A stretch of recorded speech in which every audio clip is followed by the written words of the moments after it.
মাটির ঘর দেখেছি, পাকার ঘর দেখেছি, প্রথমবার টাকার ঘর দেখলাম। ও মাই গড, এত টাকা! বন্ধুরা লাইক সাবস্ক্রাইব করে দিন, পুরোটা খুলে বলছি। পাশের গ্রামে দুর্গাপূজার মতো বড় করে লক্ষ্মী পূজা হয়। আজকে সন্ধ্যাবেলায় বনুকে নিয়ে গিয়েছিলাম। ও মাই গড, প্যান্ডেলের ওপর এটা কি? প্যান্ডেলের উপরে আমার জিএফ এর মতো দেখতে লাগছে না এটাকে? বাই দা ওয়ে, এটা ঋষি অরবিন্দ ক্লাবের লক্ষ্মী পূজা। এই পুজোর সামনে বাবা ভোলেনাথ অবস্থিত, আর এই প্যান্ডেলটি দেখতে জানাবেন কেমন লাগছে। এরপর প্যান্ডেলের ভেতরে ঠাকুর দেখতে গেছিলাম। একটা সুন্দর গ্রাম্য পরিবেশকে তুলে ধরেছে ঋষি অরবিন্দ ক্লাব। এরপর চলে গেলাম অগ্রণীর সঙ্গে পুজো দেখতে। এই কি টাংলা তো মেলার খরচ দেওয়ার জন্য দাঁড়িয়ে আছে, আর ইনার কাছে এত টাকা!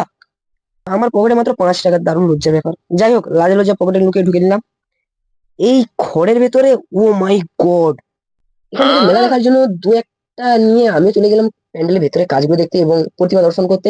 তারপর গণেশদার কাছে দাঁড়িয়ে কয়েকটা ফটো তুলে নিলাম এবং এর সামনে রয়েছে শিবলিঙ্গ, যা জলকুণ্ডের মধ্যে অধিষ্ঠিত। তারপর মেলার আশেপাশে একটু ঘুরে নিলাম।